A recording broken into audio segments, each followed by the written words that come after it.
연극이 좋다! 연극의 매력 속으로 퐁당 빠져보는 시간입니다. 극단 푸른 연극마을의 이당금 대표와 함께 한편의 연극에 담긴 인생을 이야기해보겠습니다. 안녕하세요. 안녕하세요. 이당금입니다. 네, 요즘은 이제 잘 지내시냐고 안녕하셨냐고 꼭 물어야 하고 네. 이게 정말 현실인가 싶을 정도로 믿기지 않은 상황들이 많은 그런 시국입니다. 눈으로 보고도 그리고 네. 매일매일 체험을 하면서도 사실 이게 사실 같지도 않고 인정하고 싶지 않은 현실의 연속이잖아요. 네. 전쟁이 난 것도 아닌데 보이지 않는 곳에서 사람들은 끊임없이 죽어가고 있고 네. 그 죽음은 담벼락을 넘어 국경을 넘어 온 세상을 장악하고 있습니다. 이제껏 한 번도 경험해보지 못한 그리고 잡힐 듯 잡히지 않는 이 비현실감이 드는 현실의 끝은 과연 언제일까요? 빨리 오기만 바라고 있습니다. 네, 이런 상황에서 우리는 삶의 시간이나 죽음의 시간을 컨트롤할 수 있을까요? 아휴, 뭐, 그 시간을, 요즘 고도로 발달한 과계 시대고, 4차 산업혁명 시대, AI 시대라고 하지만, 시간 앞에서, 또 삶과 죽음 앞에서는 모두 다 이제 평등하지 않을까요? 어쩌면 우리한테 지금 화두를 던져주고 있는 시대인 것 같아요. 네. 그런데 만약에 또 어떤 곳에 들어갈 수만 있고, 나올 수 없는 상황이 우리 네. 구식 아나운서님한테 주어진다면, 과연 어떨까요? 어떤 곳에 들어갈 수만 있고, 나올 수는 없는 상황이다. 네. 들어갈 수수께끼. 수만 있고, 거기 어떻게 안 갈 수는 없어요? 일단 들어가 버렸어요. 아니, 못 나오면 그만이 거기서 살아야 되는 거죠. 뭐 어쩔 수 있나요? 예, 그게 네. 만약에 정말 우리가 네. 꿈꾸는 곳이라면 그곳에서 살고 싶고 살아야겠죠. 네. 꿈을 꿨으니까. 그런데 꿈꾸지. 예기치 못한 아주 네. 특별한 상황인 거죠. 그래도 살아내야 되지 않을까요? 오늘은 네. 예기치 않은 전염병으로 인해서 네. 들어갈 수도 나올 수도 없는 또 다른 도시 이야기를 준비했습니다. 오늘 여러분과 함께 나눌 작품은 외젠 니오네스코의 살인놀이, 온제는 대학살의 게임이라는 희곡인데요. 네. 저희가 2주간에 걸쳐서 같이 읽었던 알베르 까미의 페스트처럼 전염병으로 인해서 폐쇄된 도시에 들어갈 수도 없고 나올 수도 없는 극한의 상황에서 또 다양한 인간 군상들의 모습을 적나라하게 보여주고 있는 작품이에요. 네. 이 작품 안에는 비현실적이고 멀리만 느껴지던 죽음이 바로 우리의 눈앞에서 실체로 드러날 때 그 드러나는 공포와 두려운 인간 내면을 네. 오히려 더 희화화시킨, 그래서 부조리한 연극 양식의 표현을 하며 살아있는 인간들을 우아라고 일컫는 작품인데요. 페스트에서 보여주었던 인간 군상보다 더 그로데스크한 모습을 보여주고 있는 작품이에요. 그로테스크한 모습. 네. 뭔가 괴팍하고 네. 알 수 없고 괴기스럽고 그렇죠. 그런 모습을 보여주는 작품이다. 네. 인간 군상에. 네네. 조금 더 설명 부탁드릴까요? 이 내용은 어느 도시, 일요일 미사 시간에 광장에 모인 사람들은 잡담과 토론을 즐기고 있는데 네. 갑자기 아주 어린 아이가 굳어지면서 보랏빛으로 변하면서 죽어요. 그리고 그 다음부터 계속 아이, 어른, 노인 할 것 없이 모든 사람들이 같은 증세를 보이면서 죽어가는 이야기입니다. 너무 상상만 해도 무서운데요. 그쵸? 전염병인가요? 네, 맞습니다. 전염병입니다. 네. 근원을 알 수 없는 전염병이 점점 퍼져나가면서 네. 전염된 그 집에 사는 사람들은 외출이 금지될 뿐만 아니라 네. 거기 한번 들어간 사람은 다시 나올 수가 없고 아, 모든 공공 집회와 공연이 금지되고 온 도시가 계엄령 상태에 있게 되자 사람들이 네. 정신적, 육체적으로 피폐해지고 오로지 할 수 있는 일이라고는 살아남기 위한 방법을 찾는 것밖에 없는데 사랑하는 사람도 그리고 어린 소녀도 그리고 네. 군대도 죽음으로부터 벗어날 수 없게 되면서부터 도둑, 강간, 살인 등이 난무하게 되고 거기에 에고이즘과 비열함, 잔혹함과 탐욕으로 서로를 의심하면서 고발하고 네. 또 책임자와 죄인을 찾고 그리고 그 와중에 미신이 생겨나면서 결국엔 먹을 게 없어서 사람을 잡아먹게 되는 상황에 이르서야 전염병이 이유 없이 물러나게 됩니다. 네. 하지만 이유 없는 전염병이 물러난 그 시간에 네. 거대한 화재가 그 도시를 덮치면서 네. 페스트에서 살아남은 자들마저도 불길 속에서 덫에 걸린 쥐처럼 죽어가게 된다는 내용이에요. 너무 무서운데요. 엄청나죠? 페스트 작품보다 아까 네. 더 괴기스럽고 더 이거는 이제 무서운데요. 전염병으로 인해서 네. 다양한 인간 군상을 보여주는 모습은 비슷한데 네. 그 이후에 이제 조금 더 비극적이고요. 조금 더 비참한 모습들의 인간 그 모습의 끝을 보여주는 것 같아요. 아우. 사실 이제 먹을 게 없어서 네. 결국엔 고립되고 그러게 되면 이제 식량난이 굉장히 큰 문제가 오잖아요. 네. 그러다 보니까 사람을 잡아먹는 식이네 아이고. 이런 것까지 가는데 네. 이제 그걸로서 인간성을 회복하냐 그것도 아니고 화재가 일어나면서 도시를 전부 다 불태우면서 다 죽어간다는 이야기예요. 네. 역설이죠. 삶이 무엇인가, 네. 또 인간이 무엇인가, 음. 그런 어떤 진실, 본질에 대해서 다시 생각해 보게 되네요. 네, 이 희곡 속에 그려진 다양한 인물 군상들의 비논리적이고 부조리한 상황들을 따라 읽다 보면은요, 네. 그들의 대사나 행동 속에서 욕심이 가득한 사실은 우리 자신을 발견할 수가 있습니다. 이 희곡의 장면을 듣고 난 후에 또 다른 이야기를 나누도록 하겠습니다. 네, 함께 들어보시죠. 완전 매긴 완전 매긴 안전 또 안전 소독 장수는 여기 있습니다, 주인님. 일반 기름은 여기 있습니다, 주인님. 작은 틈새 하나도 놓쳐서는 안돼. 주인님, 눈 오고 얼음 알면 병도 끝나겠죠? 이제 사람이 죽어도 종도 안 치네요. 너무 많이 죽으니까 종칠 시간도 없나 봐요. 안심시키려고 그러는 거야. 종칠 사람인들 있으려고? 4분의 3이 죽었는데? 답답해. 저리들 가. 떨어져 있는 게 위생적이야. 문은 잘 막았나? 문으론 바늘 하나도 못 들어옵니다요, 주인님. 히로라기 하나도 안돼. 다 막았어요, 주인님. 밀가루도 있고 쌀도 있고 말린 고기 말린 생선 말린 과일 땅콩까지 있어. 새끼 걱정도 없고 지붕을 잘 살펴. 기왓장 하나라도 날아가면 안돼. 아무도 못 들어와 아무도 못 나가고. 당연하지. 그래야 안전해. 창밖도 내다보지 마. 보기만 해도 전염될지 누가 알아. 으악! 그 얘기 들으셨죠? 얘기라뇨? 전염병이요. 저 아랫동네선 대단한가 보더군요. 거기만 그렇지 여긴 괜찮아요. 거기야 무식하고 인생관념도 없고. 사악하고 가난하니까요. 맞아. 가난과 빈곤 불력과 불행뿐이지. 가난은 죄악이에요. 스스로 가난을 자초한 자들, 되는 대로 술과 나태에 빠져드는 쓰레기들이죠. 가난은 모든 죄악의 근원이에요. 죄악이 모든 가난의 근원이라고 할 수도 있겠지. 우린 괜찮을까요? 감히 그런 사람들과 우리를 비교할 수가 있나요? 우리는 안 죽어요. 알렉산더 박사가 죽은 건 아시죠? 예? 언제요? 아니 왜요? 회복 중이라고 괜찮다고 했었는데. 죽었어요. 어머 하지만 전염병은 아닐 거예요. 전염병도 병원까지는 못 들어가니까요. 그건 아랫동네 병원도 마찬가지일 거예요. 그러니까 어쨌든 그런 병원들도 원장이나 감독자는 다 우리 윗동네 의사들이니까 그 사람들이 전염병이 들어오게 놔두겠어요? 그럼 왜 죽었죠? 물론 죽은 건 뜻밖이었지만 그래도 우리 같은 부류는 전염병 따위로 죽지는 않아요. 아마도 이목을 끌려고 일부러 죽은 걸 거예요. 애통할 일이군요. 인생이란 게 바로 죽음이니까.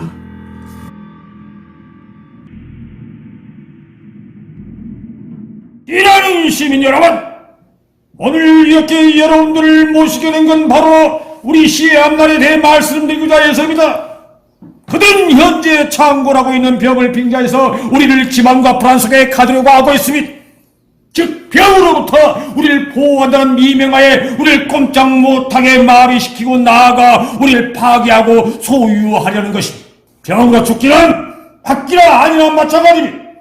더구나 집안은 공기 소통이 잘 안되고 이러던 밀폐된 공기는 병의 진행을 돕습니다.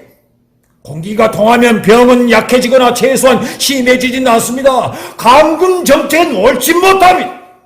위정자들의 악랄한 계략이며 우리에게 해로운 정책입니다. 그들은 우리의 건전한 저항과 정당한 청원권 행사를 방해하고 집회 금지로 우리를 분리시켜 결국 병의 공세 앞에 무력해지도록 하고 있습니다.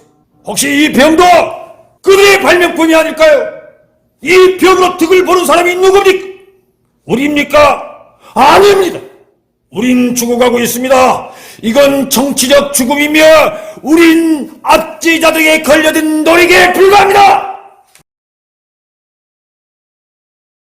완전 매긴 완전 매긴 안전 또 안전 소독 장수는 여기 있습니다, 주인님. 일반 기름은 여기 있습니다, 주인님. 작은 틈새 하나도 놓쳐서는 안돼. 주인님, 눈 오고 얼음 알면 병도 끝나겠죠? 이제 사람이 죽어도 종도 안 치네요. 너무 많이 죽으니까 종칠 시간도 없나 봐요. 안심시키려고 그러는 거야. 종칠 사람인들 있으려고? 4분의 3이 죽었는데? 답답해. 저리들 가. 떨어져 있는 게 위생적이야. 문은 잘 막았나? 문으론 바늘 하나도 못 들어옵니다요, 주인님. 히로락이 하나도 안 돼. 다 막았어요, 주인님. 밀가루도 있고 쌀도 있고 말린 고기, 말린 생선, 말린 과일, 땅콩까지 있어. 새끼 걱정도 없고 지붕은 잘 살펴. 기왓장 하나라도 날아가면 안 돼. 아무도 못 들어와, 아무도 못 나가고. 당연하지, 그래야 안전해. 창밖도 내다보지 마. 보기만 해도 전염될지 누가 알아. 으악! 그 얘기 들으셨죠? 얘기라뇨? 전염병이요. 저 아랫동네선 대단한가 보더군요. 거기만 그렇지 여긴 괜찮아요. 거기야 무식하고 인생관념도 없고. 사악하고 가난하니까요. 맞아, 가난과 빈곤, 불력과 불행뿐이지. 가난은 죄악이에요. 스스로 가난을 자초한 자들, 되는 대로 술과 나태에 빠져드는 쓰레기들이죠. 가난은 모든 죄악의 근원이에요. 죄악이 모든 가난의 근원이라고 할 수도 있겠지. 우린 괜찮을까요? 감히 그런 사람들과 우리를 비교할 수가 있나요? 우리는 안 죽어요. 알렉산더 박사가 죽은 건 아시죠? 예? 언제요? 아니 왜요? 회복 중이라고 괜찮다고 했었는데. 죽었어요. 어머, 하지만 전염병은 아닐 거예요. 전염병도 병원까지는 못 들어가니까요. 그건 아랫동네 병원도 마찬가지일 거예요. 그러니까 어쨌든 그런 병원들도 원장이나 감독자는 다 우리 윗동네 의사들이니까 그 사람들이 전염병이 들어오게 놔두겠어요? 그럼 왜 죽었죠? 물론 죽은 건 뜻밖이었지만 그래도 우리 같은 부류는 전염병 따위로 죽지는 않아요. 아마도 이목을 끌려고 일부러 죽은 걸 거예요. 애통할 일이군요. 인생이란 게 바로 죽음이니까.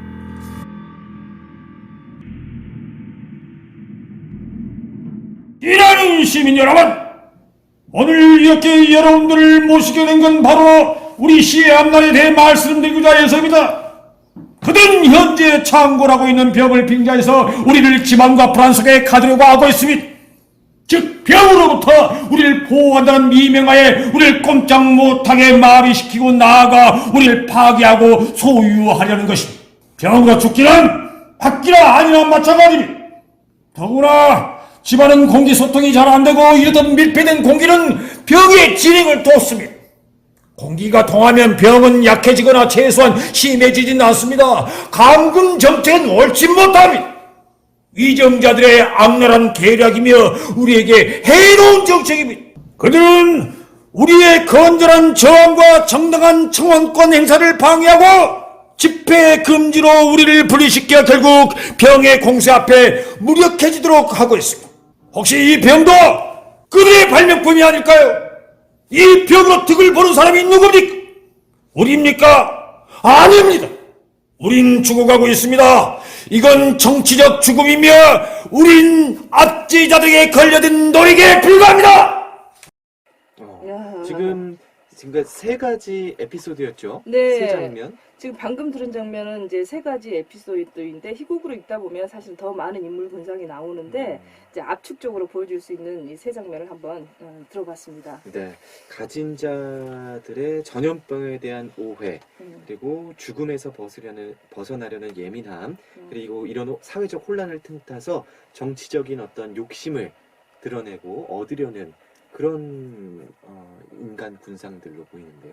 맞죠? 그 살인놀이의 등장인물이 꽤 많아요. 그 무대 위에서 펼쳐지는 내용은 이 살려는 몸짓을 휘화시켜서 역동적으로 보이게 하는 반면에 비참해 보일 수도 있는데 네. 또한 이 작품의 매력이 에피소드들로 구성돼 상관없는 듯 하지만 극적인 속도감이나 비논리적인 언어, 배우들의 극적 제스처들을 통해서 네. 더 많은 이미지들을 상상하게 하는 작품이거든요. 그렇군요. 일단 보이지 않는 것을 상상하라. 이 살인놀이라는 작가에 대해서 궁금해지는데 네. 그 전에 우리 4864번님이 연극이 좋다. 이당금 대표님 열렬한 영원한 팬이 됐다고 감사합니다. 너무 말씀을 맛깔나게 잘해주셔서 네. 재밌다고 해주시고 6538번님은 코로나19가 빨리 끝나기만을 기다리는데 이 관련된 연극 이야기는 너무나 재밌게 잘 듣고 있다고. 근데 오늘은 좀 내용이 무서운디요. 네. 라고. 어쩔 수 없는데요. 네, 그리고 5961번님은 연극 심감만 되면 김두식 제가 목소리도 커지고 흥분한다고 오늘은 어떤 내용일까 듣고 있는데 오늘도 발연기 잘 기다리고 있다고. 후하하. 아마 정말 이게 지금 오늘이 힘드네. 사실은 부조리극이다 보니까 역설적으로 말씀하시는 것 같습니다. 미십니다. 네. 자, 살인놀이 작가에 대해서 소개해 주실까요? 1909년 루마니아에서 태어나 있고요. 2살 네. 때 파리로 이주한 그 네. 이오네스코 작가는 1931년에 시집 미미한 존재들을 위한 비가를 발표하여서 작가로 데뷔를 합니다. 그리고 1950년에 희곡 대머리 요가수가 초연돼서 연극계에 커다란 반향을 일으키고 그 이후에 의자, 코뿔소 등을 발표하며 고도를 기다리며의 사무엘 베케트, 하녀들의 장준해, 러시아의 아르티르 아다모프와 같이 네. 부조리 연극의 대표 작가로 분류되는데요. 이 작품은 1970년도에 발표한 살인놀이, 전형적인 부조리극입니다. 부조리극 어떤 형식인지 좀 네. 간략하게 짚어주실까요? 부조리극이라는 것은 사실 비논리적이고 비이성적이라는 말이에요. 네. 그래서 이 이야기의 줄거리가 일반 소설이나 뭐 연극처럼 줄거리 구조가 계속해서 진행이 되거나 또 등장 인물들의 어떤 심리 등이 변화 발전되는 그런 묘사는 없고요. 단지 부조리한 인간 존재의 삶의 무의미한 모습을 그냥 툭툭 던지면서 인물들 사이의 어떤 대화나 논리의 비약을 보여줌으로써 관객들이 그것을 보고 현실을 직시하게끔 하는 형식을 말하거든요. 네, 그렇군요. 실제로 일어난 이런 사실에 대해서 믿으려 하지 않는다라고 볼 수도 있겠네요. 네. 대부분 우리가 사람들은 신문에 난 이야기는 사실이라고 대부분 믿죠. 네. 그리고 믿으면서 막연하게나마 공포심을 느끼지만 실제로 일어난 일에 대해서 오히려 네. 믿지 않으려고 하는 것처럼 우리가 최대 100살을 기준으로 일제강점기, 6.25 전쟁, 군사독재, 5.18, 최근 4.16까지 겪어본 세대들일지라도 총성 없는 죽음, 이 바이러스로 사람이 죽어간다는 게 사실은 비현실적이라고 말씀들을 하시더라고요. 네. 눈으로 보고도 믿어지지 않는다. 그러니까 이 사회적 거리두기를 해야 한다고 함에도 불구하고 네. 개인 이기적인 욕심으로 외출을 하거나 종교 모임에 참석해서 더욱더 사회를 혼란시키고 있는 것이라고 저는 봅니다. 네. 자, 고립된 곳에서 죽음이라는 상황에 직면하게 된다면 나 지금 죽어도 괜찮아라고 하는 사람이 얼마나 될까요? 죽음을 어떻게 마주할 것인가? 지금 어떻게 살 것인가? 그런데 결국은 삶과 죽음은 하나다라고 말하고 있는 살인놀이는 현대 부조리극의 선구자 외젠 이오네스코의 작가가 우리의 삶을 향해 던지는 화두입니다. 네, 그렇군요. 자, 오늘의 마무리도 예, 이제 연극으로 연극의 한 장면, 시작해보겠습니다. 발연기 어떡하지? 자, 해보겠습니다. 네, 이건 우리 책임이요. 이건 우리 책임이 아니에요. 제 말 좀 들으세요. 당신들 잘못이야. 당신들 잘못이야. 좀 들어보세요. 우린 듣고 싶지 않아요. 죄인은 없습니다. 우린 벌을 받은 게 아니라 이유 없는 병에 희생된 거예요. 도덕적인 문제가 아니란 말이요. 당국의 잘못입니다. 살찌고 배부른 자들의 잘못이요. 그자들의 사치와 탐욕에 대한 대가를 지금 우리가 지불하고 있는 거예요. 그들의 악덕, 그들의 죄요. 그들의 사치, 그들의 불경. 부자들 탓이 아닙니다. 가난뱅이들 탓이에요. 더러운 것들. 위생관념도 없고 더럽고 가난한 주정뱅이 탓이에요. 부자들 탓이야. 가난뱅이들 탓이야. 지금까지 극단 푸른 연극 마을의 이당근 대표였습니다. 고맙습니다. 다음 주에 뵙겠습니다. 얻는 게 아이고. 얼굴이 빨개졌어 또. 광주 381-9001번 윤술의 아침 기상특보입니다. 수원지